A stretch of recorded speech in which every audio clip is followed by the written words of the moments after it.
Il faut savoir que c'est des choses sur les prothèses, je dis bioniques parce que les gens aiment parler de prothèses bioniques, tout ça, machin, ça fait très, très futuriste. Nous, on va souvent parler de prothèses myoélectriques parce que, on va se servir en fait de la contraction des muscles pour activer la prothèse. Moi, c'est plutôt, comme ça que j'ai abordé les prothèses myoélectriques, parce que vous avez des prothèses aussi qui sont juste des prothèses esthétiques. Il y a plusieurs types de prothèses. Des prothèses simplement esthétiques, des prothèses de travail, en tout cas pour le membre supérieur. Même pour le membre inférieur, vous n'avez pas forcément d'électronique dans les prothèses pour marcher. Vous avez des prothèses qui sont complètement mécaniques, sans électronique à l'intérieur. Et forcément, le but d'une prothèse, c'est toujours de s'adapter aux besoins du patient, etc. Là, on va voir en particulier les prothèses qui concernent les membres supérieurs, donc les bras.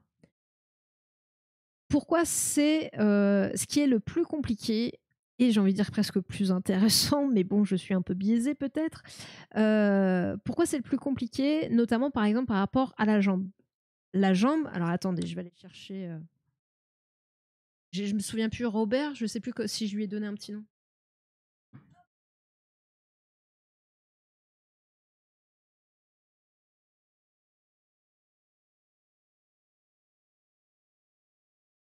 Alors, pourquoi la jambe, c'est plus facile? Je vais parler de quelqu'un qui est amputé à ce niveau-là. Donc, c'est-à-dire n'a plus de genou et plus de cheville. La jambe, bah, le genou, ça va, voilà, extension, flexion. Il y a pas, il y a un peu de rotation, mais pas, c'est pas, voilà, la plupart du temps, c'est quand même que flexion, extension. Le mouvement est simple. Vous avez besoin aussi d'un peu de mobilité au niveau de la cheville. Là, les chevilles, ça peut être un peu plus complexe, mais principalement, on va rester dans de la flexion-extension. Et au niveau des chevilles, souvent, c'est des pieds à base de petites lames carbone qui sont pas. Est-ce que je vais vous trouver une photo Je réfléchis. Hop, ça, ce sont des esthétiques. Mais moi, je veux qu'on voit. Ah, voilà, je vais vous montrer. Ce que vous avez, ça en fait, c'est les esthétiques qu'on peut mettre sur ce type de lame. Est-ce que je vais réussir à l'ouvrir? Hop, on va enlever peut-être, vous voyez mieux. Ah, mais moi je veux juste que ça va être assez gros. Voilà. Ça ressemble un petit peu, ça ressemble à ça. Ça peut être en carbone ou quoi, et on va venir mettre au-dessus un tube pour représenter le tibia. Et puis vous aurez un genou qui peut être électronique, qui peut être juste mécanique. Voilà, il y a un autre type de pied. Le pied, forcément, on va choisir le type de pied en fonction des besoins du patient, encore une fois. Et je vais vous libérer. Comme ça, si vous voulez poser des questions, vous pourrez. D'ailleurs, point d'exclamation Q et vous posez votre question. Voilà, donc là, vous avez un pied avec un microprocesseur sur celui-ci. C'est un des rares, mais ça commence à se faire parce que ça permet, bah forcément, du coup, le pied ne va pas juste faire de la flexion-extension, il va participer activement à la marche et un peu anticiper et gérer aussi les différentes surfaces. Maintenant, le côté négatif, il y en a, on va dire, deux gros: le prix, le coût, et le poids. Donc, c'est ça aussi le gros problème qu'on a avec tous ces matériaux, enfin toutes ces prothèses électroniques, c'est que bah, forcément, qui dit électronique dit batterie, et qui dit batterie dit poids supplémentaire.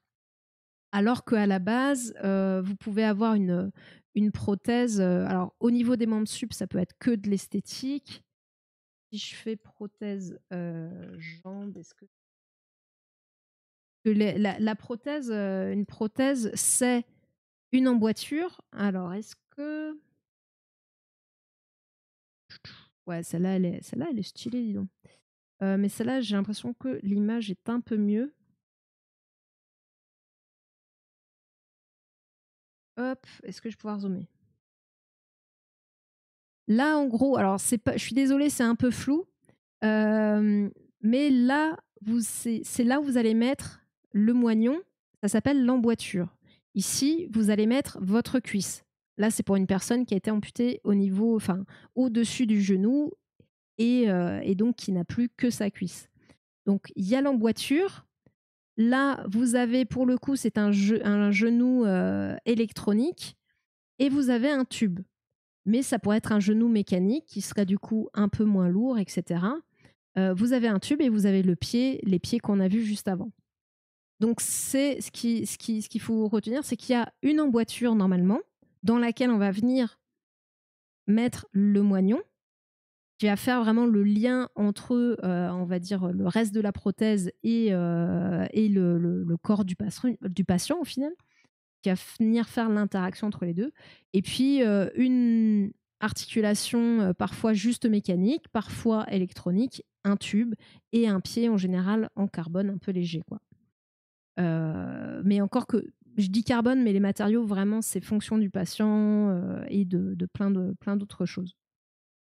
Je sais plus où je voulais en venir. Je me suis un peu perdue. Donc, pour les jambes, c'est assez simple. Il y a le genou à remplacer, il y a quand même la cheville, ça peut être compliqué, mais ça reste quand même, on reste dans l'axe flexion-extension, flexion-extension, flexion-extension. Voilà, on fléchit, on plie et on bouge un peu la cheville comme ça. Au niveau du bras, bah déjà, vous avez la main sur laquelle il y a quand même 5 petits trucs qui bougent, chacun avec plusieurs articulations. Un doigt, c'est quand même 2 articulations hein, entre les phalanges, plus entre les phalanges et les métacarpes, bah, vous avez aussi celle-ci. Hein. Voilà, je le fais super bien. Donc on voit qu'il y a déjà plein d'articulations, ne serait-ce que dans la main. Il y a le poignet. Il y a aussi le fait que vous puissiez faire de la supination et de la pronation. Donc ça se passe dans l'avant-bras hein, principalement. Je tourne grâce à mon avant-bras. Vous avez le coude qui fléchit et qui fait de l'extension. Et dans le cas où vous avez une amputation haute, où vous avez même plus d'épaule, bah, y a toute l'articulation de l'épaule qui permet des mouvements aussi assez amples. Donc on voit que déjà, même si vous gardez l'épaule, on va garder ce cas-là en gardant l'épaule, mais sans coude, sans avant-bras, sans poignet, sans plus rien, juste on a gardé l'épaule. Eh ben, il y a beaucoup de choses à remplacer qui ont des mouvements très complexes, plein de liberté articulaire. Eh ben, à remplacer, on est loin de la simple flexion-extension. Et en plus, il y en a plusieurs puisque vous en avez plein au bout de la main. Donc, c'est beaucoup plus complexe déjà à mimer et en plus derrière, forcément à contrôler pour le patient. Donc voilà, donc déjà, on a une complexité au niveau du membre supérieur liée aux articulations en elles-mêmes, à la façon dont le membre peut bouger et peut être utilisé. On a avec la main forcément plein vous avez de la prise fine aussi, plein de types de prises possibles. Et aujourd'hui, c'est compliqué non plus forcément complètement à imiter parce qu'aujourd'hui, on a quand même des prothèses qui ont une bonne capacité d'imitation dans les mouvements possibles. Enfin, des possibilités de faire ce type de prothèse. Le problème, c'est qu'il faut que le patient soit capable de le contrôler. Avant, Enfin, principalement, les prothèses myoélectriques aujourd'hui au niveau du bras. Je vais essayer de vous trouver quelque chose pour vous montrer.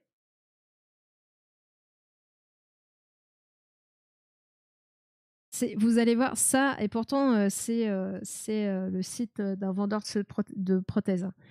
Là, c'est appareillage myoélectrique aujourd'hui. Et là, vous n'avez pas l'articulation du coude, hein. La plupart du temps, il ne faut pas se leurrer. On va, les gens qui sont amputés au-dessus du coude, comme le monsieur dans la vidéo ici, qui a plus l'articulation du coude, la plupart du temps, la prothèse myoélectrique, c'est trop. Enfin, ça se fait, mais ça va être. Souvent, c'est considéré comme trop lourd et trop compliqué pour la personne. Enfin, c'est le patient qui, des fois, va tester et au final va dire non, mais je préfère juste une esthétique parce que ça c'est lourd, c'est complexe, ça me saoule. Donc voilà. Parce qu'en fait, dans ces prothèses-là aujourd'hui, donc vous voyez, on est quand même, c'est loin des jolies photos ce qu'on voit sur Internet. Parce qu'il y en a hein, quelques-unes qui peuvent être, il y en a des jolies, il y a des trucs on se dit waouh c'est stylé, mais il faut pouvoir y avoir accès. Moi, ce que j'aimerais que vous puissiez voir, mais j'ai l'impression que je vais pas trouver ce que je cherche, c'est qu'en fait, dans une prothèse de ce type-là aujourd'hui, une prothèse myoélectrique, aujourd'hui, même si ça commence à changer un petit peu, on n'a que 2 électrodes. 2 électrodes qui vont être en contact avec la peau, grosso modo, une sur un des plus gros muscles et l'autre sur le deuxième plus gros muscle. Et là, je parle encore une fois de quelqu'un qui a toujours son coude, hein. Je ne parle pas de quelqu'un qui n'a plus son coude. Et vous allez comprendre pourquoi, quand vous n'avez plus le coude en plus, c'est compliqué. Donc, 2 électrodes. Seulement 2 électrodes pour contrôler la pronosupination, donc le fait de pouvoir faire ça, et la main. Ouvrir la main, fermer la main, avoir des pinces, des prises plus fines, plus grosses. Enfin, voilà, pouvoir essayer de faire plusieurs choses avec la prothèse, mais ne serait-ce que faire pronosupination, fermer la main, ouvrir la main, prise fine, avec seulement 2 électrodes.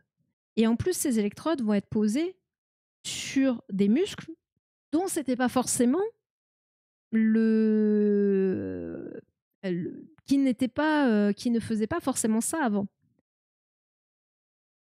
Donc en fait, il va falloir que le patient apprenne à contrôler sa prothèse, qui encore une fois est lourde, avec seulement 2 muscles, enfin 2 contractions musculaires. Alors que c'est une prothèse qui peut faire plein de choses. Donc c'est toute une rééducation assez longue qu'il va falloir faire pour l'apprendre à contracter que d'un côté, de l'autre côté seulement, de faire ce qu'on appelle des co-contractions, les deux contractés ensemble, des contractions plus ou moins fortes, avec ce qu'on appelle les dépassements de seuil.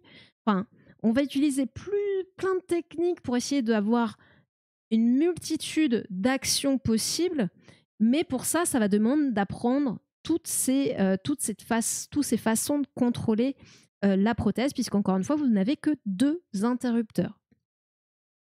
Donc ça, c'est déjà une complexité de comment je vais contrôler cette prothèse qui est censée faire plein de mouvements alors que j'ai que 2 interrupteurs. Et qu'en plus, ces interrupteurs sont à des endroits que je n'utilise pas d'habitude pour faire ça. Il faut se réapproprier les muscles qui, à l'origine, n'étaient pas faits pour ces mouvements. C'est exactement ça. Et en plus de ça, le truc, c'est qu'encore une fois, quand on fait ce genre de mouvement, on utilise plusieurs muscles et donc juste 2 interrupteurs. À chaque fois, ça veut dire faut switcher d'un mode à l'autre pour pouvoir faire. Enfin, c'est vraiment toute une gymnastique qui est vraiment pas simple pour les patients. Et comme ça va de pair avec le poids de la prothèse, la complexité de maîtriser la prothèse, des fois ça décourage le patient. En plus de ça, ces électrodes, elles sont au contact de la peau dans l'emboîture. Donc l'emboîture, je vous rappelle, c'est ce qui va englober le moignon. Et qu'est-ce qui se passe dans une emboîture? Une emboîture est un environnement plutôt fermé, même si parfois on peut y mettre un trou pour justement aider à faire le vide. C'est souvent le cas sur les emboîtures pour les membres supérieurs. Euh, Ben, quand vous êtes, vous, dans un truc fermé, il se passe quoi? Vous avez chaud, vous commencez à transpirer. Or, les électrodes qui sont censées être en contact avec votre peau pour récupérer le signal, qu'est-ce qui se passe quand une électrode elle est un peu humide? Bah, le signal il passe moins bien. On récupère les électrodes captent moins bien le signal. Peut y avoir des petits couacs et du coup on perd en contrôle aussi de la prothèse. Donc ça fait aussi partie, la transpiration de la peau fait aussi partie des problèmes qu'on peut avoir quand on a une prothèse myoélectrique. Voilà, ça vient rajouter une difficulté.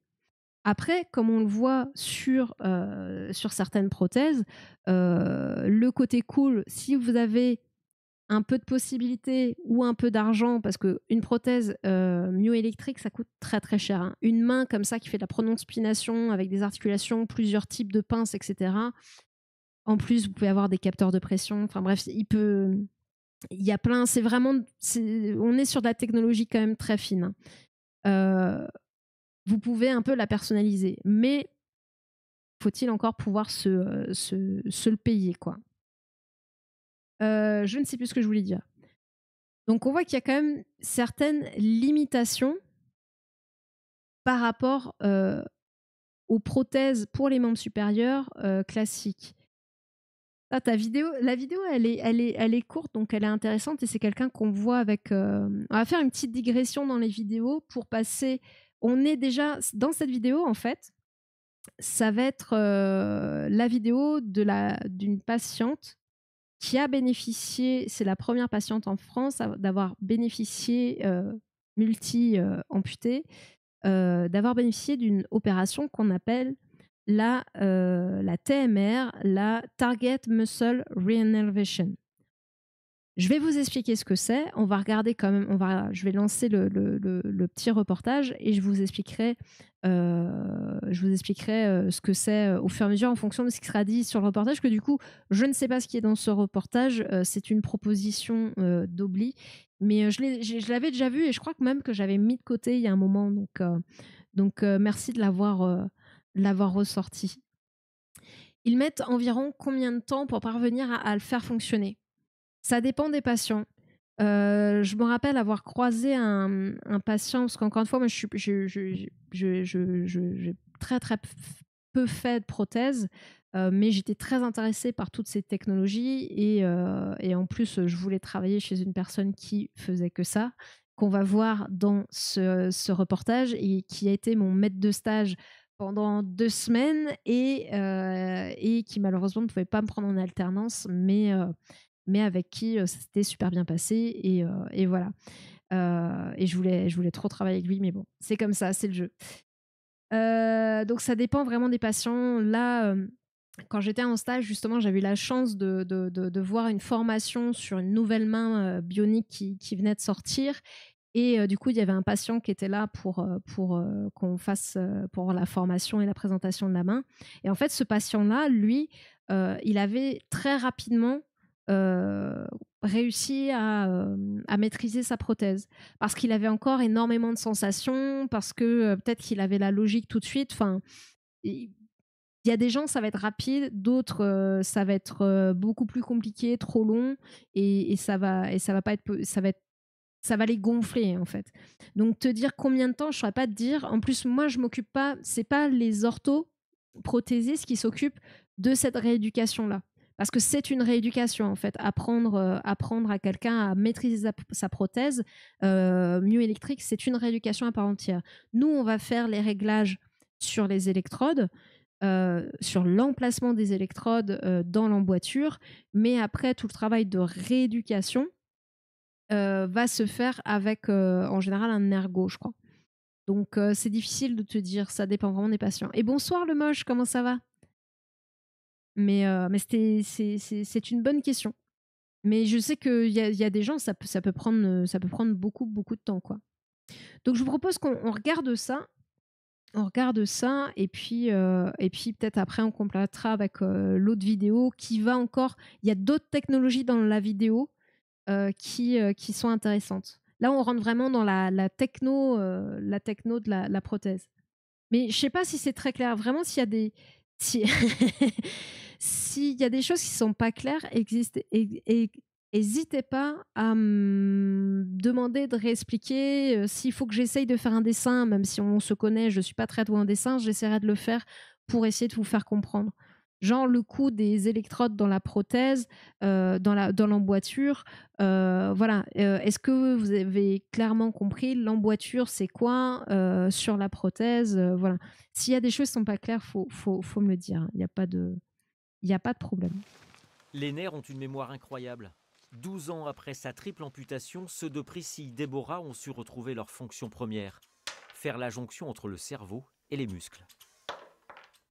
Je ferme la main et par exemple je tourne le poignet dans un seul des mêmes mouvements, ou par exemple là, je rouvre la main et en même temps je vais par exemple tourner le poignet. De plus en plus en fait, mon cerveau a appris en fait à l'intégrer à mon corps, et du coup finalement par exemple là je plie le coude, j'y pense même plus quoi. Enfin voilà, j'ai même plus l'impression de donner la commande en fait. Cela fait 3 ans.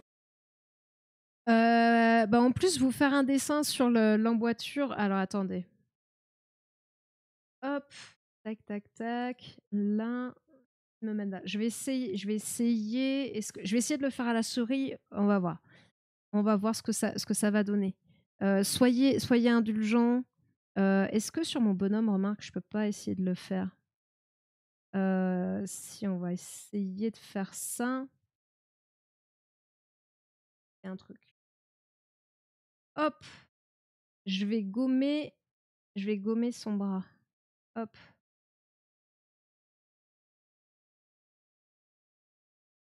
Sûr qu'il y a plus rapide. Hop. Donc là, il a encore son coude. Là, il a encore son coude. C'est pour m'éviter de faire une épaule, un bras, etc. Je me dis que peut-être juste en gommant, ça va être en me basant là-dessus. Donc en fait, la personne, il va lui rester du coup le moignon d'avant-bras ici. Et là, vous avez le pli du coude. Hein, on va dire que c'est là le pli du coude. Et l'emboîture,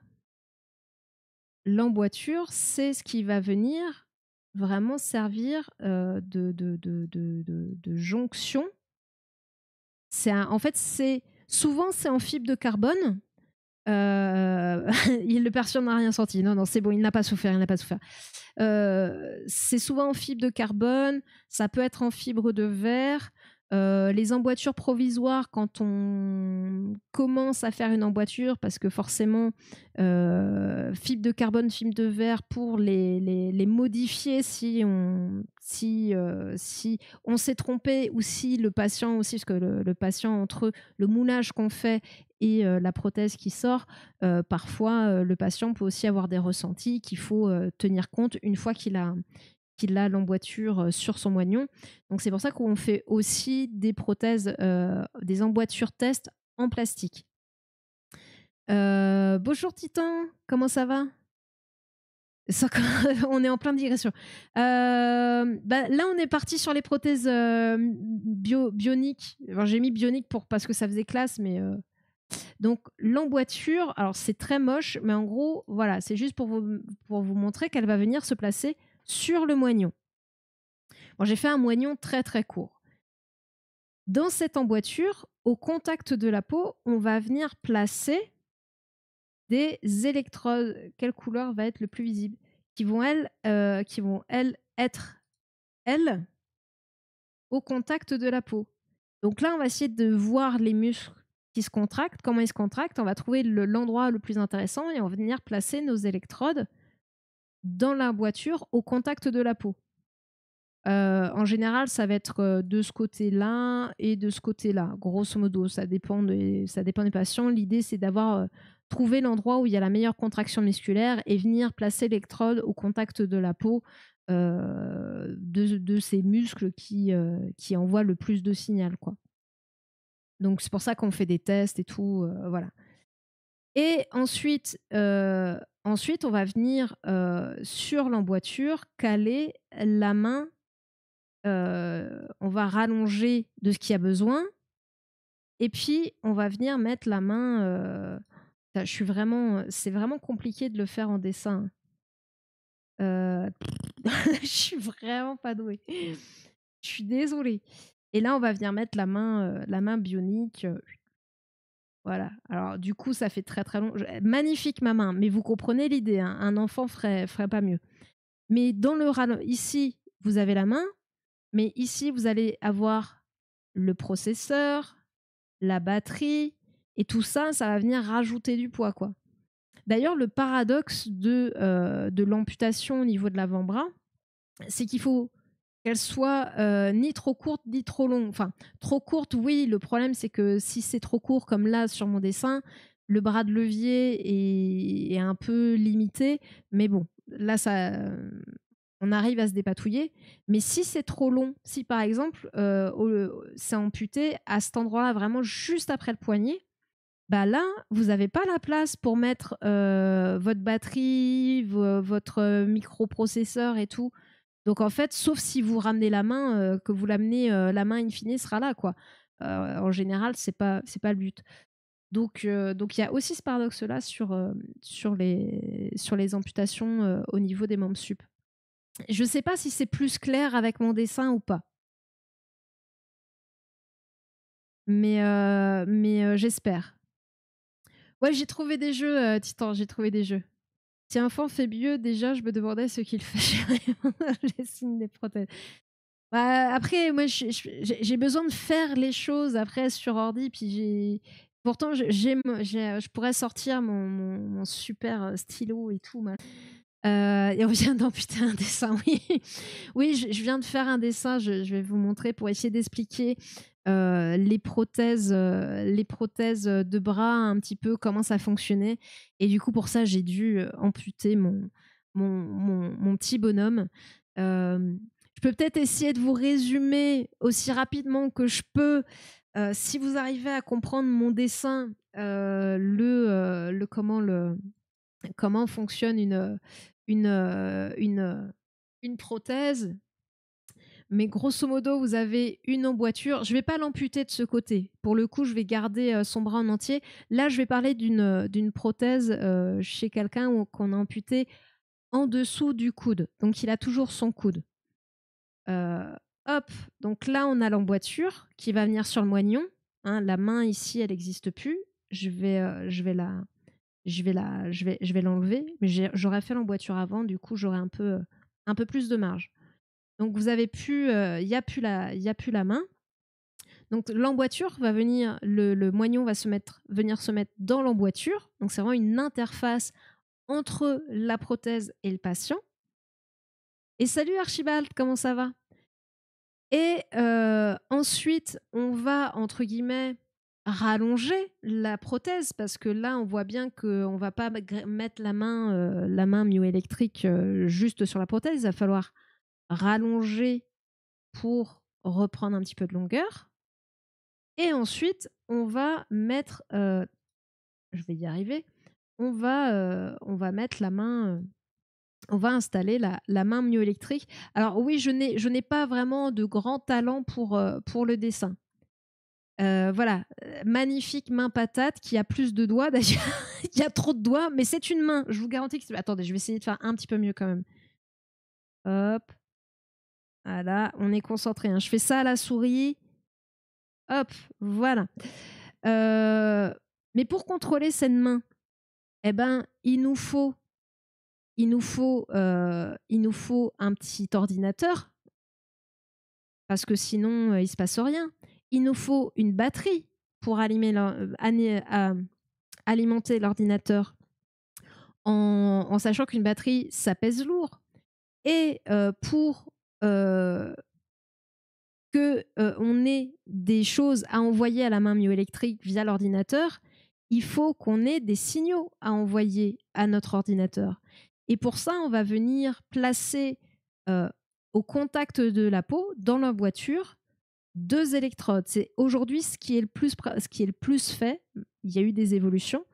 Mais ce qui est le plus fait, c'est de placer seulement 2 électrodes qu'on va venir placer en général sur les gros muscles du bras, hein, qui vont rester, enfin ceux qui vont rester et qui seront le plus efficaces. Bien sûr, ça va dépendre de chaque patient et du type d'amputation exactement. Mais bien joué, Croc Citrouille. Mais imaginez que pour faire plein de mouvements avec les doigts, de prendre, de fermer, de faire des prises plus fines, de faire ce qu'on appelle la pronosupination. Donc on prend, on supine. Là c'est pas, ma main bouge parce que mon avant-bras tourne. Eh ben, deux interrupteurs, ça fait pas beaucoup. En plus de ça, les électrodes sont collées à la peau, qui sont dans une emboîture fermée, qui fait transpirer la peau, ce qui vient perturber le signal envoyé aux électrodes. Bref, c'est pas une masse à faire, c'est pas une masse à contrôler, parce qu'il y a toute une rééducation à faire au niveau du contrôle de la prothèse en tant que telle.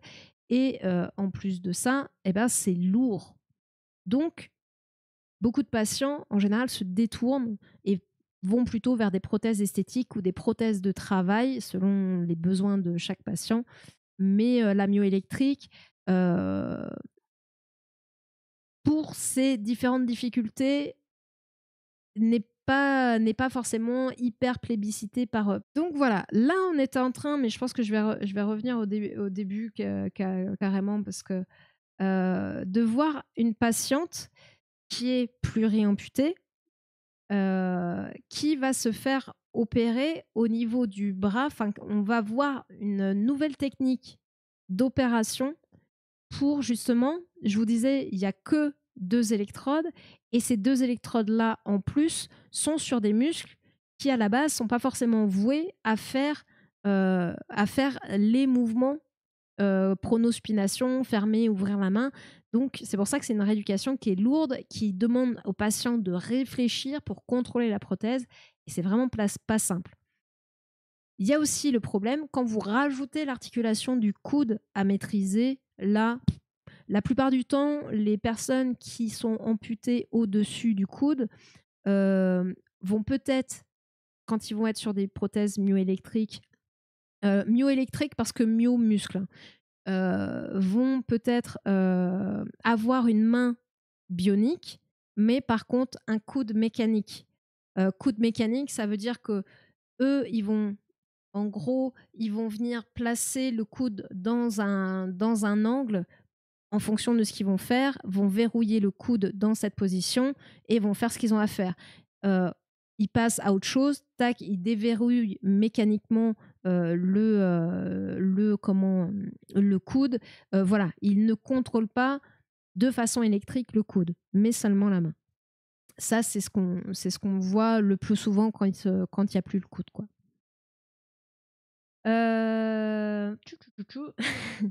Hop. Donc voilà, du coup, je repars au début de la vidéo parce qu'on n'a pas vu grand-chose. Les nerfs ont une mémoire incroyable.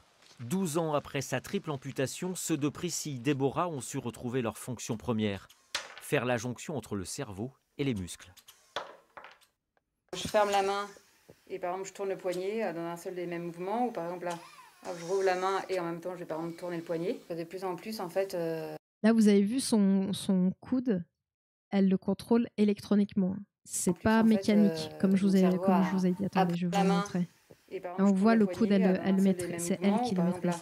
Je rouvre la main et en même temps je vais par exemple tourner le poignet. De plus en plus en fait, mon cerveau a appris en fait à l'intégrer à mon corps, et du coup finalement par exemple là je plie le coude, j'y pense même plus, quoi. Enfin, voilà. J'ai même plus l'impression de donner la commande en fait. Cela fait 3 ans que cette pionnière écrit, peint, cuisine, vit tout simplement avec un bras bionique. 21 novembre 2018, cet artiste peintre du sud de la France est opéré à Nantes par un duo de chirurgiens, dont le docteur Keating Hart du centre de la main de la clinique Jules Verne. Plusieurs heures d'une opération délicate qui consiste à réveiller des nerfs en sommeil depuis l'amputation et d'utiliser les muscles restants pour mettre en place une véritable mécanique de précision. Les nerfs qui sont dans le moignon, ils sont toujours là, d'accord ? Mais ils ont plus de fonction, ils ne peuvent plus avoir de fonction puisqu'ils ont besoin d'un muscle. Donc qu'est-ce qu'on fait ? On prend ces nerfs, il y en a 3 principaux, et on va faire un travail chirurgicale où on va, entre guillemets, piquer des muscles restants et on va leur dire, bah voilà, vous allez vous connecter à ce nerf qui ouvre la main, qui ferme la main.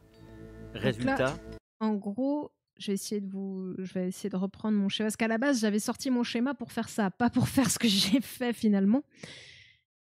Mais qu'est-ce que c'est que la TMR, en fait? C'est mercredi, c'est pas ça. C'est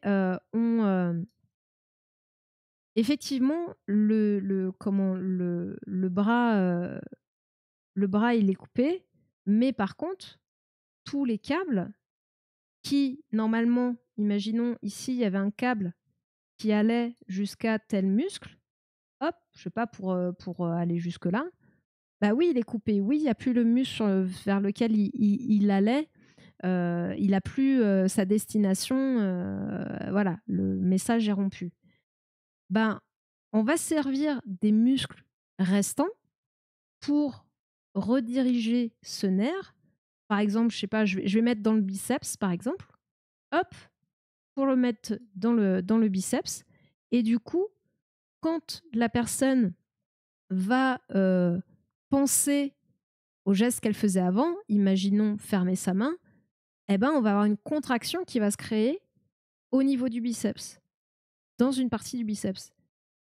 Donc en fait, c'est une redirection, c'est pour ça que ça s'appelle TMR, Target Muscle Reinnervation. C'est une reconnexion. Alors là, je l'ai fait remonter le nerf, mais le nerf, il va pas remonter. Hein. En fait, on va hop, tchac, le faire plutôt dévier pour aller vers le muscle qu'on cible, quoi.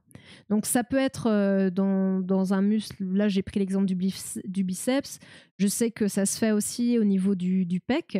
Dans le muscle pectoral, on va venir réinsérer. Pour vous donner une idée, voilà, là vous avez une bonne partie du système nerveux du bras. Et l'idée, bah, c'est si tel nerf allait commander tel muscle et que ce muscle-là n'est plus disponible, on se sert d'un muscle encore disponible pour connecter ce nerf à ce muscle. Comme ça, pour le cerveau, ce sera beaucoup plus simple puisque au lieu, comme je vous disais, de réfléchir avec les deux interrupteurs qu'il a, bah là, il n'y a plus besoin de réfléchir. C'est juste, tu penses au geste. Et il y a une contraction qui se passe. Donc, il y a un signal qui est envoyé et on récupère ce signal-là. Je ne sais pas si c'est clair. Si c'est pas clair, n'hésitez pas.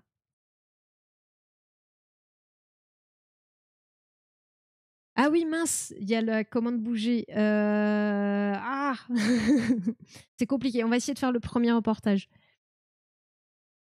Espérez couper déjà tombé. Donc voilà. Donc c'est vraiment c'est une chirurgie qui permet de nerfs qui ne sont plus utilisés, mais qui avaient des fonctions importantes motrices, de les réaffecter dans un autre muscle. Et c'est ce que la personne, là, c'est la chirurgie que la personne a eue. Voilà. Après de longues années de rééducation, des gestes beaucoup plus fluides. Donc, on a une double contraction, le muscle donneur et la prothèse.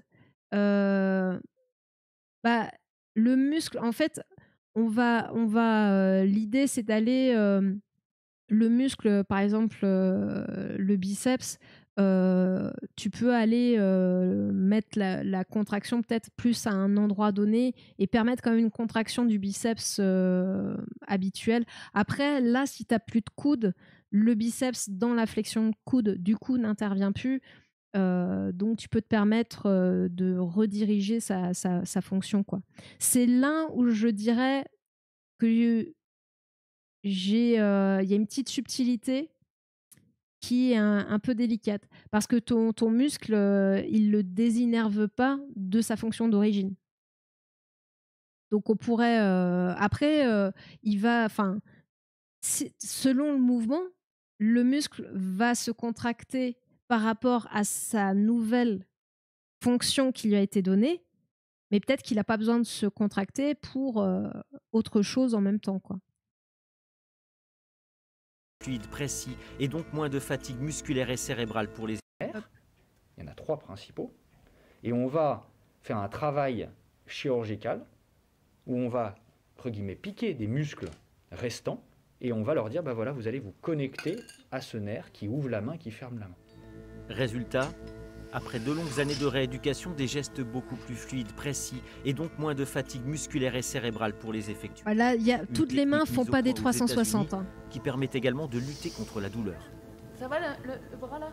Là, il est un peu haut. Oui, ça peut permettre aussi de On a des lutter patients, effectivement contre dont le dernier qui a été opéré, qui avait une demande, les douleurs on fantômes. va dire 50-50, c'est-à-dire il avait des douleurs de membres fantômes. Donc cette technique permet d'enlever ces douleurs de membres fantômes et les douleurs de névrome, ces douleurs de repousse nerveuse anarchique qui font mal. Et il espère, avec ce qu'on a fait, pouvoir aussi utiliser sa prothèse de façon plus importante. Plus importante Une et plus aventure à laquelle intuitive. participe de très près l'orthoprothésiste Silvio Bagnarosa, Silvio présent dès le bloc J'ai failli opératoire bosser puis avec lui, pendant je suis- toute la période de rééducation. Avant la prothèse finale, il va fabriquer entre 15 et 20 modèles. C'est comme un sportif. Quand il fait du sport à outrance, il a sa forme musculaire qui change, ça gonfle, prend du volume. Mais du coup, pour un amputé, ça change l'emplacement des signaux. Et donc on doit refaire à chaque fois la prothèse. Un défi médical c'est et du technologique sur-mesure, hein. aussi onéreux que porteur d'espoir. En matière de prothèses bioniques, les chercheurs n'ont pas dit leur dernier mot. Moi, mon rêve, c'est de voir un amputé qui joue du piano. Ce serait magnifique Aujourd'hui, c'est de pouvoir impossible. reproduire tous ces mouvements avec une facilité naturelle. Le dernier patient à avoir bénéficié de ce genre de prothèse a été opéré au mois de mars à Nantes. Priscille, elle, vient d'écrire un livre, Une vie à inventer. Elle y retrace le chemin parcouru depuis sa tentative de suicide en 2006. Aujourd'hui, sa peinture est reconnue et elle pratique la plongée, le ski, l'équitation, de façon quasi autonome.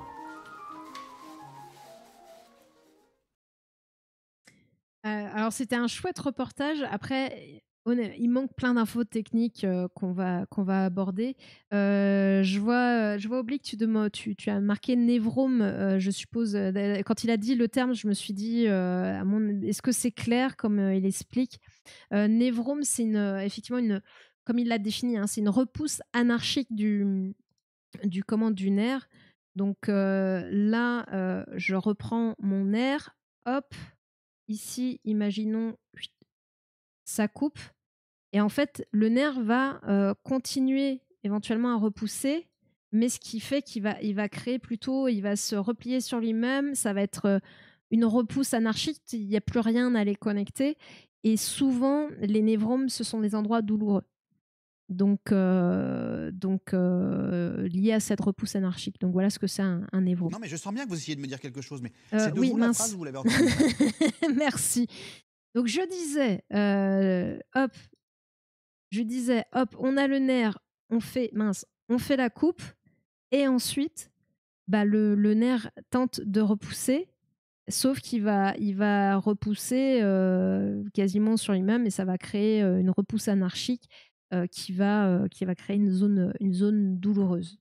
Voilà. J'espère que c'est plus clair avec le schéma. Du bras droit, jouer du violon avec une prothèse, c'était impressionnant. Oui, on peut faire, mais on peut faire pas mal de choses quand même avec des prothèses, hein. Et c'est souvent, ce sera pas forcément des prothèses qui ont, on va dire, la tête d'une main ou quoi. Ça va vraiment être des prothèses orientées pour faire telle ou telle activité qu'on va appeler plutôt prothèse de travail, quoi. Il n'y aura pas ce mimétisme.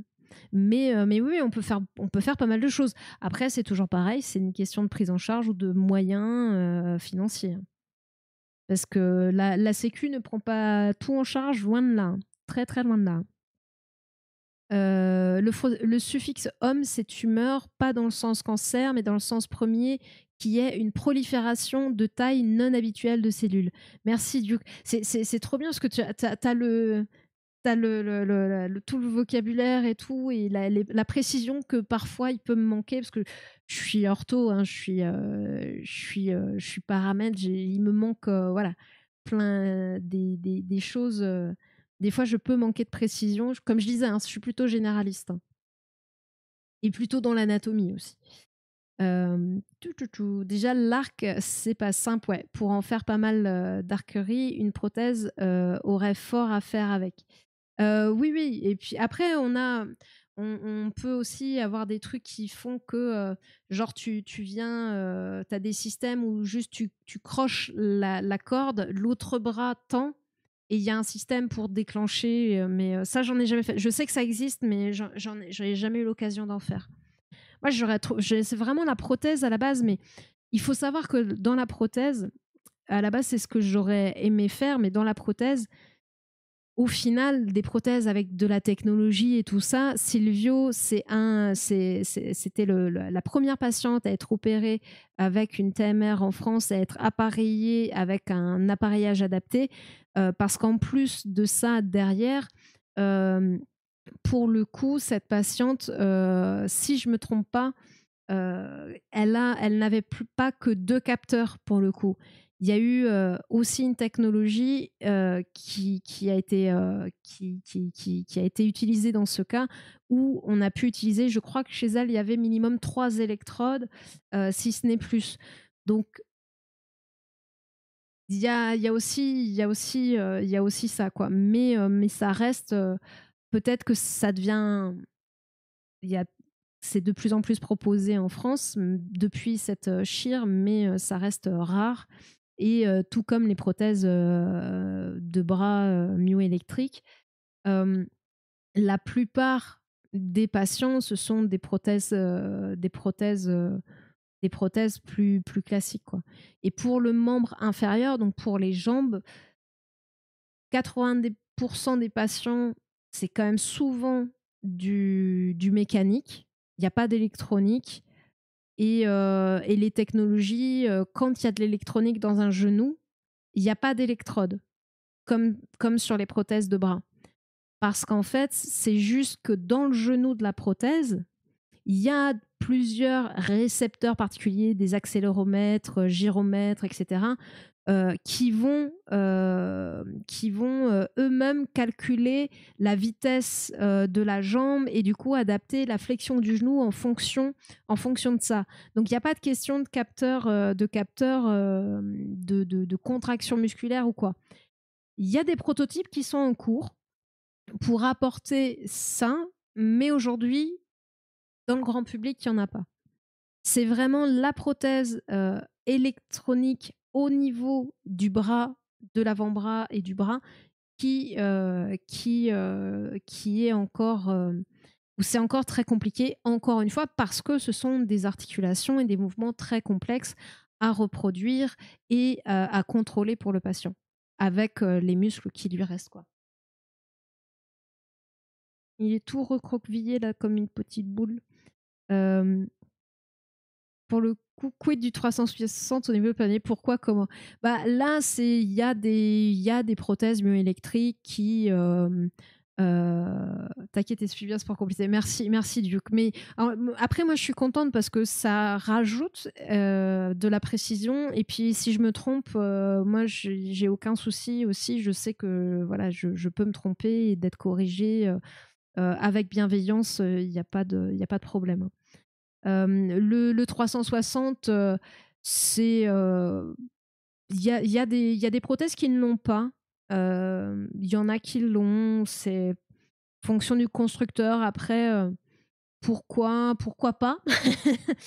Et c'est juste, enfin voilà, c'est que dans l'électronique, c'est permis. Enfin, tu peux avoir 360 degrés de liberté et que le truc il tourne sur lui-même sans que ça pose de soucis, quoi.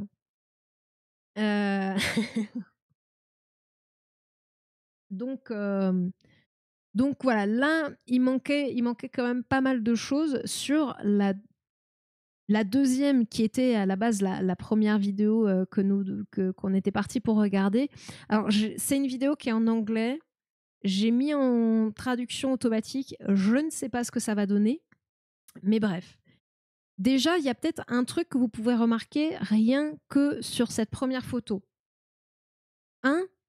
Bon, c'est un amputé au-dessus du coude. On voit qu'il a un coude, une prothèse avec un coude. Oui, il y a le bouger, je sais, mais en fait, c'est que je suis sur ma lancée, il faut que je fasse le bouger. Je sais, oublie, je sais. Mais ça va me faire du bien aussi. Il y a peut-être autre chose que vous pouvez remarquer, c'est que là, il n'y a pas d'emboîture. Je vous ai pas mal parlé de l'emboîture parce que c'est quelque chose qui est important. C'est encore une fois l'interface entre le patient et sa prothèse. Et c'est notamment aussi dans cette emboîture qu'aujourd'hui, on va mettre les électrodes pour aller recueillir les contractions musculaires. Sur cette photo, il n'y a pas d'emboîture. Et je vous propose qu'on voit comment ça, que se fait, comment, quoi, pourquoi, qu'est-ce, juste après une. Donc l'emboîture qui sera directement en contact avec le patient et ensuite la prothèse qui va faire la rallonge et la main myoélectrique. Et on voit que dans l'emboîture, il y a les fameuses électrodes qui vont être en contact avec la peau du patient pour venir récupérer le signal. Et aujourd'hui, on ne place encore une fois que 2 électrodes, mais c'est en train d'évoluer, même si tout ça coûte très très cher. Allez. You're looking at a game changer in prosthetics. The only one today using electrodes implanted in the nerves and to have sensation. The developer of this bionic system is speaking to us from Ukraine, where war has led to a crisis. There is more than 15,000 people with amputations in the country. Let's walk through every step needed to implant his bionic arm into a patient. Bionic basically means that it's a combination between biology and electronics. But traditionally, prosthetic arms are... C'est pour ça qu'on utilise aussi le terme myoélectrique, parce que biologie, là, c'est un peu plus vrai, parce qu'on va voir la technique qui est utilisée. Mais comme dans le cadre des prothèses classiques, on vient plutôt... L'électrode, elle est juste en contact avec la peau et on vient choper juste la contraction comme ça de façon externe. Du coup voilà, c'est un peu plus représentatif. Mais le terme bionique, on l'utilise aussi parfois. Et c'est ce que je vous disais, la plupart des patients avec des amputations au niveau des membres supérieurs, ça va être des prothèses esthétiques. Des prothèses, là, ils disent low file, mais on en trouve encore. Mince, j'arriverai pas à retomber dessus parce que c'était vraiment juste une petite image. Voilà, ça, on va en retrouver. Alors, voilà, des prothèses qu'on va dire fonctionnelles, quoi, de travail, liées à une fonction en particulier, mais du coup qui sont pas mimétiques de l'ensemble des fonctions du bras, quoi. Lo-fi. Some are purely aesthetic, made in silicone, but not functional. Then there are functional mechanical ones. Voilà, ça par exemple, c'est prothèse plutôt de travail avec un peu de mécanique. Or a hook that can open and close, and it has a system of gears like brakes for your bicycle. Then you have... Donc là, en fait, dans ce type de prothèse-là mécanique, on va utiliser des espèces de petites poulies et de câbles, ce qui fait que quand le patient va venir tirer ou pas sur ce câble en faisant un mouvement, donc par exemple ça peut être en avançant l'épaule, eh ben, ça va tirer le câble, donc la prothèse elle va se fermer ou s'ouvrir selon ce que ce qu'il a l'habitude d'avoir. En fait, voilà, on va jouer avec ce type de choses pour mécaniquement, en tirant sur un câble, ça va faire une action. Donc c'est vraiment purement mécanique. Il n'y a pas d'électronique, il n'y a rien. On tire sur un câble, ça fait une action. Donc voilà. Là où je bossais avant, ils fabriquaient des prothèses de bras et de jambes en bois, et après ils se sont un peu diversifiés en produits médicalisés. Ah oui, en bois, c'est vrai que les premières emboîtures étaient en bois. De toute façon, le métier d'orthoprothésiste, c'est un métier à la base. Aujourd'hui, on a un BTS et c'est reconnu comme une profession paramédicale. Mais au tout début, c'était des artisans principalement. des spécialistes du bois, du cuir, enfin des métaux. D'ailleurs, je crois que dans les conventions collectives, on a le choix entre 2 conventions collectives, soit celle de la métallurgie, soit celle de... aujourd'hui, il y a une convention collective, je crois, pour notre profession. Mais je crois qu'on a encore le choix entre les deux, il me semble. Je voudrais pas dire de bêtises, vraiment, ça, c'est la partie voilà, que je m'intéresse un peu moins. Mais oui, c'est un métier, et ça reste encore très artisanal, hein. C'est vraiment, comme tout est fait sur mesure et fait en fonction du patient, forcément, il n'y a pas une prothèse pas un appareil qui se ressemble, quoi. Have fancy electric prostheses where a patient can control the fingers independently via electrodes placed on the surface of the skin. But how do you keep the arm in place? This is normally done with a socket. Donc là, ce qu'elle vient mettre, c'est ce qu'on appelle, il vient de dire, un manchon. Parfois, je vous ai dit, il y a une emboîture. L'emboîture, elle est rigide. Et parfois, pour justement que le contact avec le moignon soit plus agréable, on va mettre un manchon souple pour adoucir un petit peu ce contact-là, on va dire. Donc voilà, ça c'est le manchon. Et ensuite, il y a l'emboîture par-dessus. Something that is on your skin, putting a lot of pressure. It's uncomfortable and heavy, so that's why the first step in installing Dr. Et là, Ortiz's pareil, désolé, je fais un arrêt à chaque fois, mais c'est pour vous expliquer un petit peu, parce que vous pouvez vous demander, mais c'est quoi ce petit bitonio-là ? Il n'y a pas ça sur tous les manchons, c'est qu'en fait, pour faire tenir la prothèse, vous avez plusieurs systèmes de suspension. Et parfois, ça va jouer sur les accroches en fonction de la forme de l'emboîture, sur le fait de faire le vide dans l'emboîture. Et parfois, vous allez avoir des prothèses qui vont aussi être maintenues avec cette petite vis qui va venir se clipper dans l'emboîture, dans le front de l'emboîture, dans un système pour verrouiller l'accroche de la prothèse. Que l'idée, c'est pas que la prothèse, elle tombe toute seule, quoi. Que l'emboîture tombe toute seule. Donc parfois vous avez ce type de système, mais c'est pas tout le temps, quoi. It's uncomfortable and heavy, so that's why the first step in installing Dr. Ortiz Catalan's bionic arm is osseointegration, or implanting a titanium structure directly to the skeleton. Donc là, le première technique qu'ils disent, ils vont parler d'ostéo-intégration. Je vais le laisser made a big splash in the medical field. The first application were dental implants. Eventually, scientists applied this to prosthetics after discovering in the 50s that if you attach titanium inside bone, the bone cells can grow directly on the titanium, making a very strong attachment to the residual limb. So you have a transhumeral amputation above the elbow. The surgeon will place a titanium implant that looks like a screw inside the center of the bone. And you leave it there for a few months. In that period, the bone cells grow around the titanium implant. And then donc là, encore une fois, n'hésitez pas à poser question, mais juste pour résumer, en gros, il va venir mettre un implant directement au centre de l'os, avec bien sûr un bout qui ressort sur lequel va venir s'accrocher la prothèse.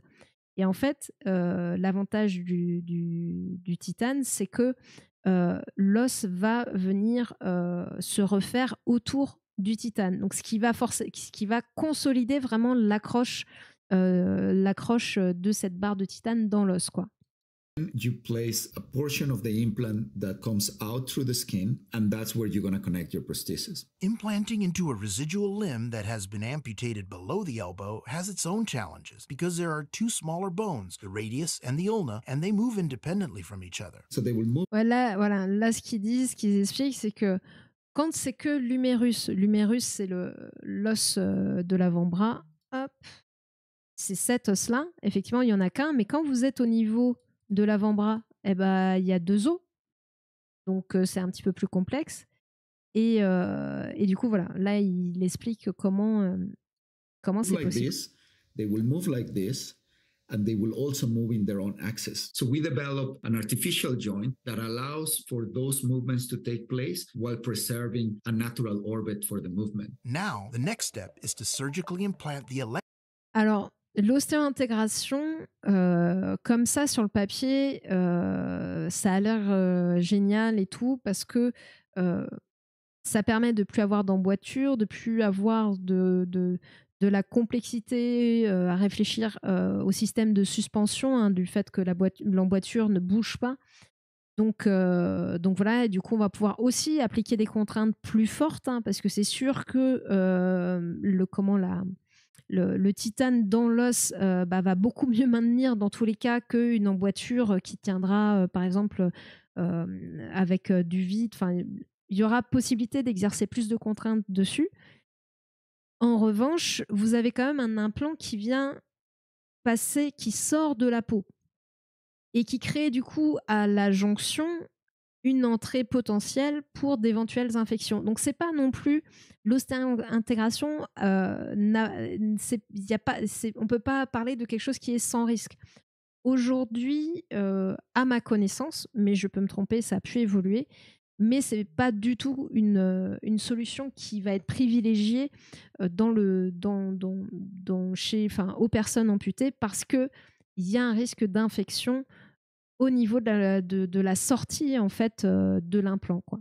Electrodes inside the body. We will place electrodes in the muscles and the nerves around the residual limb. Electrodes on the surface of the skin are susceptible to electromagnetic interference. Stuff all around us, like tools or computers, can create noise interference radiating to the electrodes if they're merely sitting on the surface of the skin. This will cause the prosthetic to become uncontrollable. Even just moving your arm around can throw off a conventional sensor. If it lifts a little bit, donc là, tout à l'heure, moi, je parlais de la transpiration qui pouvait perturber les électrodes, la réception du signal par les électrodes. Et il y a aussi autre chose, effectivement, dont je n'ai pas parlé, c'est les perturbations, effectivement, électromagnétiques, d'autant plus dans les sociétés. Aujourd'hui, souvent, on a plein d'appareils électroniques autour de nous. Donc, effectivement, ça peut venir aussi créer des perturbations. Donc là, il fait de l'ostéo-intégration et derrière, plutôt que d'avoir des électrodes à l'extérieur sur la peau comme sur les prothèses classiques, il va venir placer des électrodes directement en contact avec le muscle. Donc là, c'est chirurgical encore une fois. It generates this what's called a motion artifact. If you move too fast, if you sweat, the prosthesis become less controllable. Voilà, si With transport, si electrodes vous allez trop implanted vite. directly inside muscles on nerves, you don't have any of those problems. If you have an amputation where the hand is gone, you have many muscles here that help you to control the fingers of the hand. So there's a lot of sources that you can use to drive the prosthesis. But in the case of an amputation above the elbow, you don't have as much to work with. So the team has to get creative and rejigger the body's original biological wiring. You have the biceps, and the biceps has two heads. So it's not enough information that we can extract from the muscles to drive all the missing joints. So a solution for that is you can take a nerve that used to go to the hand and then you transfer it into one head of the biceps. So then when the Donc là, c'est ce qu'ils expliquent, ce que je vous expliquais aussi tout à l'heure, c'est que notamment là, quand il n'y a plus de coude, effectivement, au niveau du bras, si vous enlevez tous ces muscles, en haut, vous avez que le triceps et le biceps.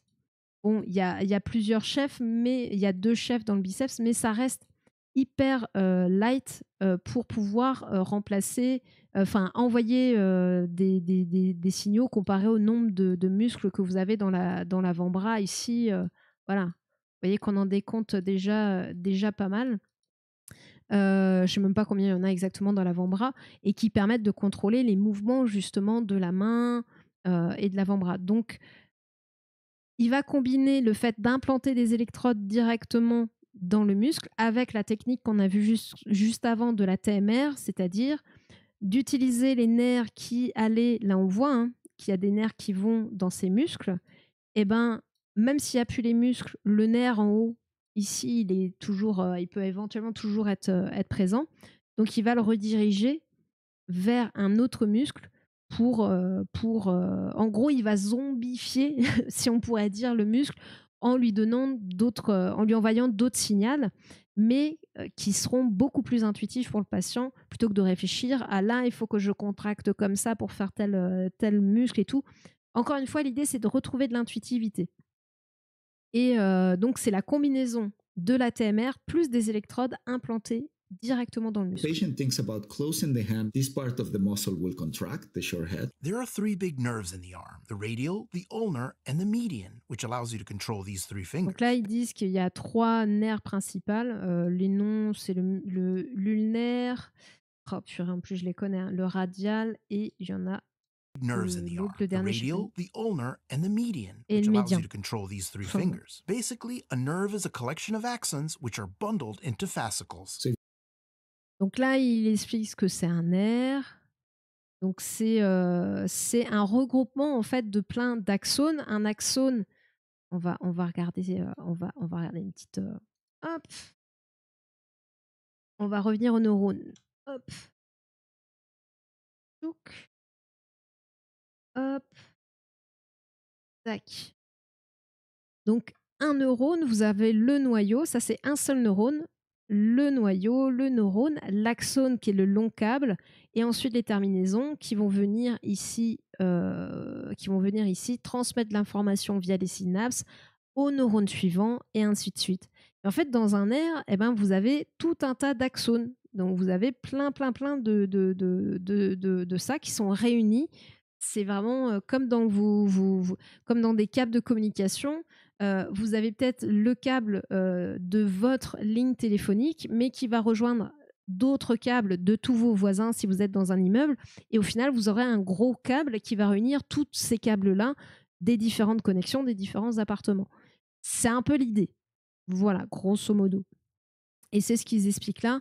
Bon, là, on voit aussi que, a priori, je dirais que ça, c'est la vascularisation du nerf. If you think about my fingers as the bundles of the nerve, what you can do is split them. You take one of those bundles to connect with that muscle that is available there. And then for the other ones, we can borrow a piece of muscle from the legs. It's called a free muscle graft. And then we transfer that to the arm to connect to one of these fascicles. Next, Alors, ce que je comprends, c'est que du coup, j'ai l'impression, mais peut-être que je n'ai pas compris, parce que pour le coup, ça j'en avais jamais entendu parler.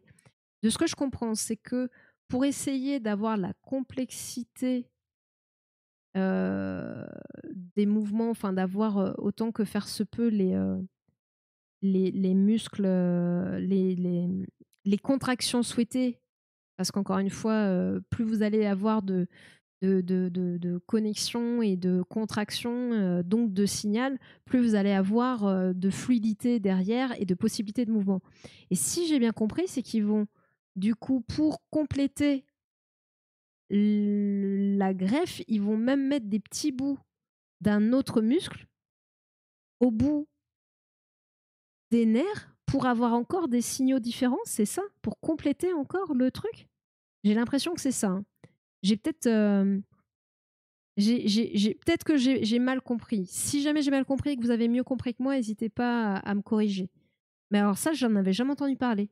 La greffe de petits bouts du muscle de la cuisse, là, du quadriceps. To connect to one of these fascicles. Next, you insert a metal electrode into the muscle and connect that to the connector inside the titanium implants. So it has a wire. And that wire is covered by materials that are biocompatible, meaning that they are well taken by the body. The signals that come from your brain to control your limbs.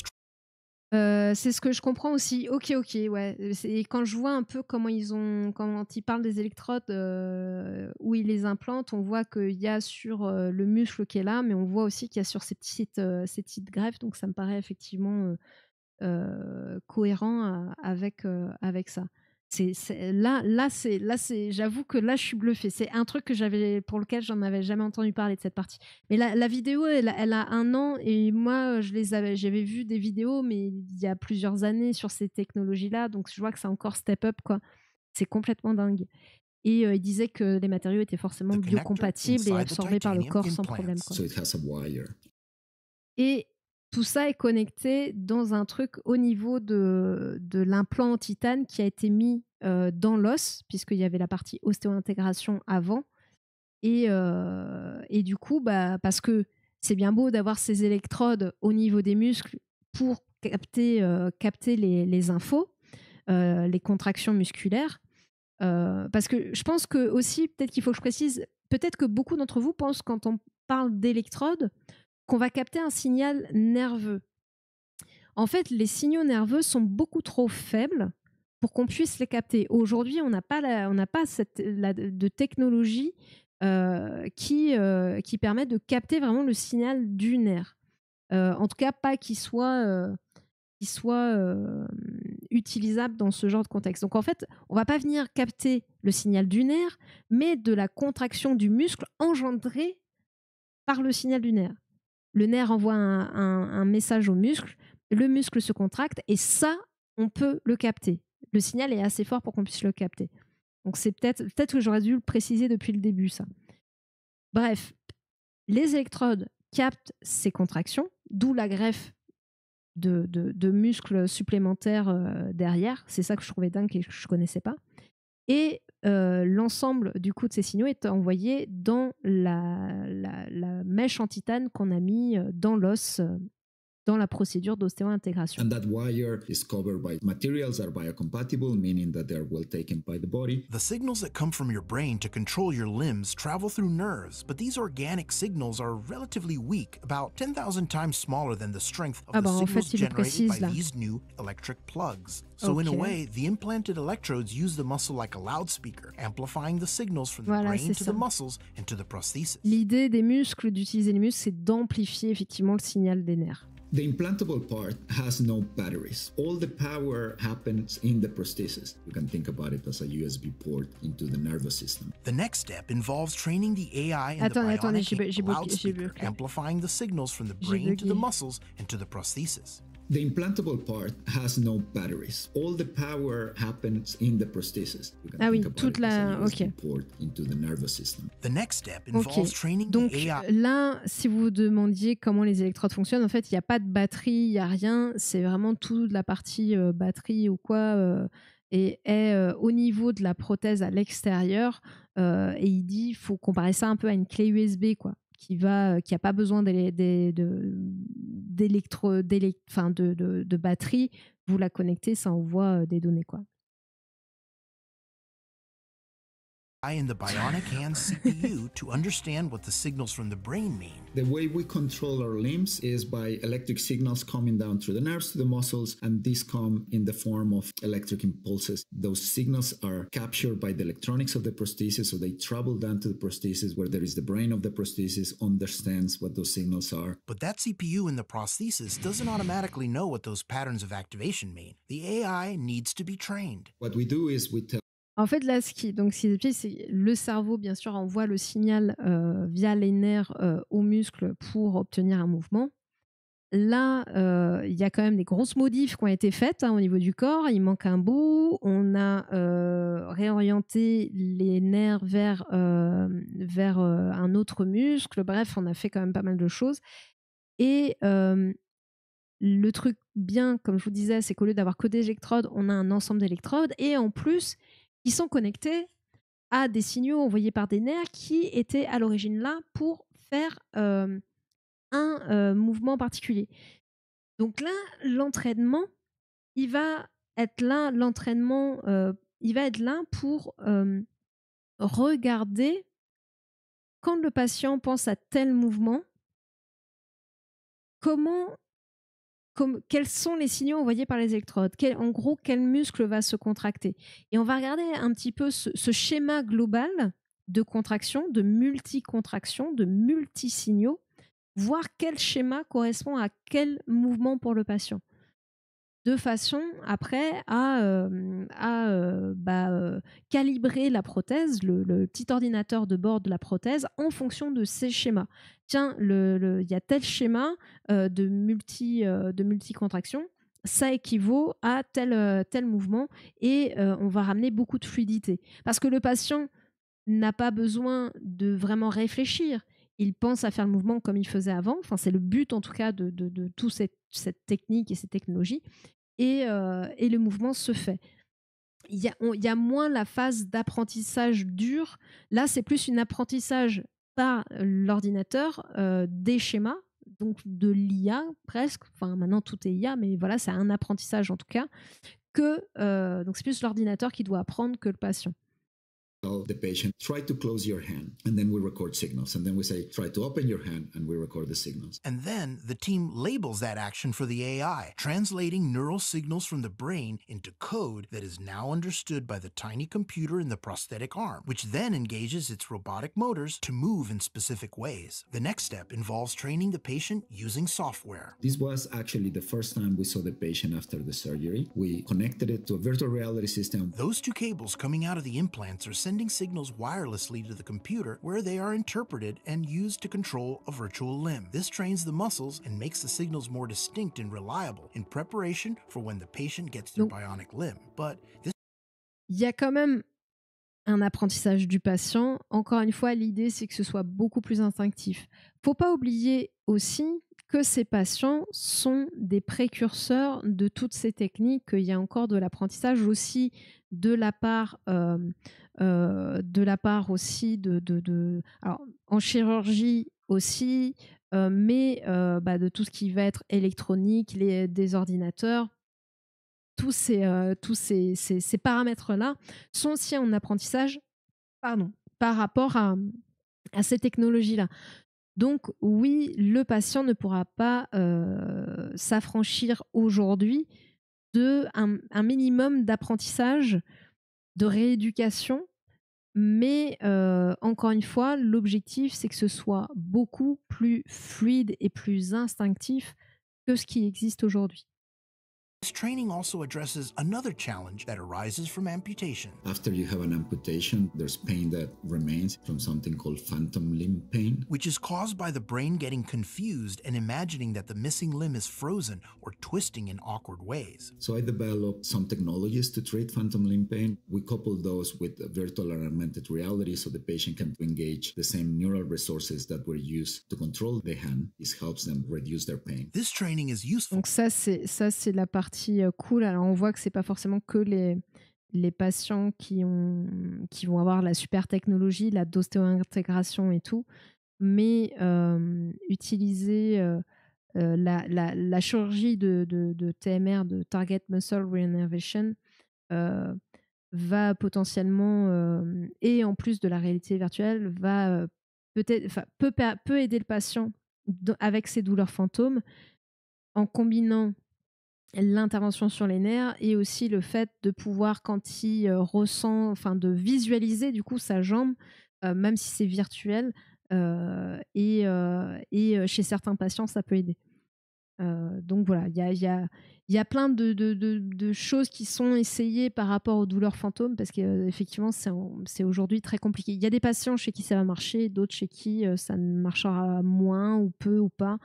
J'avais entendu une histoire d'un patient qui disait, peut-être qu'on l'avait vu ensemble, parce que c'était dans une vidéo, un patient qui disait que pour soulager, il fallait qu'il se plante, en gros, c'était au niveau de sa jambe, il fallait qu'il se plante une fourchette dans sa prothèse. Donc dans le pied de sa prothèse, il plantait une fourchette et c'était la seule chose qui le soulageait de sa douleur fantôme quand elle venait, quoi. Donc chacun ses trucs et astuces. Puisse faire la traduction entre le signaux émis et le résultat à obtenir, ça me semble être une bonne utilisation de l'IA, étant donné que l'IA est de base un algorithme principalement générant des signaux on-off et des suites logiques. Oh, d'ailleurs, j'avais un sujet sur l'IA et j'ai oublié de vous en parler. Un petit truc. Et là, paf, ta prothèse fait un 360, t'as une sensation d'avoir un poignet pété. And fine-tuning the algorithms that will drive the robotic motors. But working in the virtual world is one oui, ça permet aussi de faire travailler l'algorithme. Patients will do relatively well because there's no load. So the final step involves fitting the prosthesis and testing in the real world. Patients come into the lab, put on their bionic arm, and perform daily tasks like packing a suitcase or picking up small objects. These are tasks that can tell you a little bit about the function the patient has with the prosthesis. The team then makes adjustments and runs further tests that evaluate and help improve one of the most jaw-dropping features of the prosthetic, its ability to feel objects in its grasp. When the prosthesis make Alors, ça, je sais pas si ça a changé, mais aujourd'hui, on n'a pas de retour sensitif de la prothèse vers le patient. On a des capteurs de pression et tout dans la prothèse, mais à ma connaissance, il n'y a pas de retour sensitif de la prothèse vers le patient. C'est vraiment que un signal moteur. On a quand même constaté au niveau de la chirurgie de la TMR, une repousse des nerfs sensitifs. Donc, le patient retrouvait certaines sensations, mais vraiment au niveau quand même du moignon, au niveau de la greffe de nerfs. Donc c'est encore autre chose. Maintenant, je ne sais pas s'ils ont évolué sur le fait d'utiliser cette repousse sensitive après la TMR pour créer quelque chose. Mais voilà, c'est pas... on va voir. Contacts with the object, there are sensors in the fingertips, and then the brain of the prosthesis has also a neurostimulator, which delivers electrical pulses to the nerves. And because the brain receives this data from a nerve that used to be connected to the biological limb, it will interpret it as coming from the bionic hand. If I have a biological receptor in my index finger, that has a nerve that goes all the way up to my brain. Donc ils l'ont fait. Ils l'ont fait. That nerve, it doesn't matter where I stimulate, the brain will create the sensation as coming from the fingertip. It's an automatic sensation that rises in consciousness. The bionic hand uses ça c'est dingue, ça c'est un truc qui il y a encore quelques années ça n'existait pas. Through the prosthetic and then along the original severed nerves straight. Ok, c'est pour ça qu'il y avait des trucs que je trouvais bizarres sur le schéma au tout début, mais en fait c'est qu'il y avait la partie sensorielle qui était déjà sur le schéma. Et là, on voit que c'est ces patchs-là qui stimulent les nerfs sensitifs. Ok. C'est ouf. For us, we have hundreds of sensors that travel in hundreds of neurons. Today, we don't have that resolution at the neural interface. We're still a long way off from the type of sensation seen in the... Ouais, c'est pas encore hyper précis, mais il y a quand même un retour. Et je venais de vous dire que, à ma connaissance aujourd'hui, ça n'existe pas. Bah, visiblement, ça y est, ça existe. Ils ont réussi à faire le lien de ce qu'ils avaient constaté il y a quelques années. C'est génial. C'est le début de quelque chose. What about batteries? They have to power the CPU and the motors that drive the prosthesis, right? You can have interchangeable batteries, and whenever the prosthesis run out of battery, they just switch it. A battery will normally last a full day. It's very much like our phones. Everything is self-contained. So the days of patient... Oui, donc la batterie, vous pouvez en avoir deux, les interchanger dans la journée, c'est rechargeable, tout ça, tout ça. Et je vous disais que c'est justement le point faible de ce genre de prothèse parce que ça les rend lourdes. Mais je suppose qu'avec une ostéo-intégration, voilà, c'est toujours aussi lourd, mais ça doit être peut-être un petit peu plus facile à supporter. Carrying heavy backpacks full of computers or bulky batteries are gone. These days, Dr. Ortiz Catalan really only sees patients a couple times a year when something breaks or if he needs to fine-tune anything. But these high-end bionic hands can come with a price tag of over $10,000. But hopefully, like any other technology, more is available, the less the cost will be. We created a human c'est le gros problème des prothèses bioniques, myoélectriques, c'est que ça coûte très très très cher.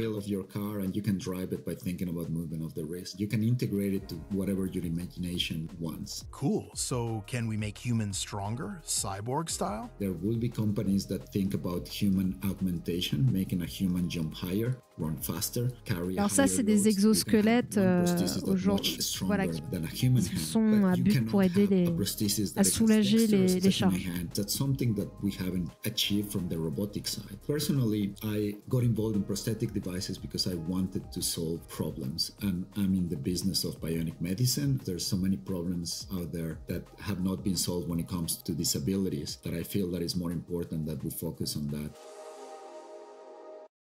Ouais, il y a encore beaucoup de travail et comme il le disait, et c'était exactement ce que disait Silvio tout à l'heure dans notre vidéo sur les prothèses, son rêve ce serait qu'une personne amputée puisse jouer du piano et à ce jour, effectivement, cette agilité-là, que ce soit dans la prothèse elle-même ou dans la capacité du patient à envoyer des signaux aussi fins que ça, pour l'instant, ce n'est pas possible. Mais quand je vois qu'ils ont réussi à récupérer le côté, la partie sensitive, même si c'est encore imparfait, je me dis que voilà, ça avance quand même. Ça avance, même si ça prend des années. Ça avance quand même. Après, encore une fois, c'est pas accessible à tout le monde. Pour l'instant, c'est que dans le cadre de recherche et ça coûte très, très, très cher. Même quand on n'est pas sur des techniques aussi pointues, les prothèses aujourd'hui myoélectriques, bioniques et tout ça, sont loin d'être accessibles à tout le monde, vraiment très très loin. Sur le toit haptique, etc., mais de façon assez limitée. Mais là, je trouve que ça a l'air encourageant, quoi. Ça n'a pas l'air d'être parfait encore, mais ça a l'air très très encourageant, quoi. Et c'est pour ça, de toute façon, la recherche, elle avance pas à pas et aussi de façon empirique. Quand ils ont fait les premières TMR, ils l'ont fait pour, comme je vous disais, simplifier, fluidifier, rendre le contrôle de la prothèse plus intuitif. Et ils n'avaient pas pensé à la partie sensitive. Et c'est quand les patients ont commencé à leur expliquer les sensations qu'ils avaient au niveau de la TMR, au niveau sensitif, qu'ils se sont dit, mais comment on peut essayer d'utiliser ça pour... Et je vois que là, c'est encore step up, quoi. Et là, en plus, pour le coup, on a vraiment une combinaison de plein de choses que j'avais déjà vu, je ne sais plus quel est le nom de la technique, mais des électrodes placées directement dans les muscles, ce qui permettait d'avoir éventuellement plus que 2 signaux seulement, enfin avec plus que 2 électrodes. Mais il n'y avait pas la TMR, donc c'était les muscles qui restaient avec leurs fonctions qui restaient, donc ça demandait encore une rééducation derrière pour quand même apprendre à utiliser la prothèse, même si c'était un petit peu plus facile parce qu'on pouvait, vu qu'il y avait un peu plus de signaux, revenir éventuellement retrouver des schémas de contraction, de multicontraction comme on a vu ici, quoi. Mais ces électrodes permettaient aussi d'éviter les problèmes d'interférence, de sueur dans l'emboîture. Donc c'était déjà un début, une solution, et c'était pas avec l'ostéo-intégration. Là, j'ai l'impression qu'on a toutes les technologies actuelles réunies dans un seul truc. L'ostéo-intégration, la TMR, les électrodes dans le muscle, la greffe de muscle aussi pour avoir encore plus de signaux. Alors ça, j'en avais jamais entendu parler. Récupérer ces infos des électrodes via l'implant titane de l'ostéo-intégration, et j'en oublie certainement, et avoir le retour sensoriel de la prothèse jusqu'aux nerfs sensitifs qui ont repoussé suite à la TMR. C'est vraiment le package de tout, la totale, quoi. Donc c'est vraiment impressionnant, et ça avance voilà, petit à petit, quoi. Là, ce qu'on n'a pas vu, c'est les personnes qui vraiment sont amputées au niveau de l'épaule. Ça, bien sûr, encore une fois, comme je vous dis, plus vous enlevez d'articulation, plus c'est compliqué. Donc là, déjà, on a vu que quand il n'y a pas le coude, ça complexifie. Et là, au niveau de l'épaule, avec tous les mouvements possibles avec l'épaule, voilà, il y a les rotations internes externes. On va pas faire, non, c'est bon, ça bouge pas trop. Rotation interne externe, les abductions, l'adduction. Enfin, il faut trouver encore d'autres solutions, et il faut encore trouver plein d'interrupteurs pour pouvoir faire ces mouvements. Dans ces cas-là, c'est pour ça que la TMR se fait plutôt au niveau du muscle pectoral, qui a plus de chef, quoi. Mais je vois que ça évolue, je dirais pas rapidement, mais clairement, ils apprennent chaque fois qu'il y a un constat fait suite à une nouvelle technologie, il y a un apprentissage, et tac, on arrive sur encore de nouvelles technologies. Donc c'est cool.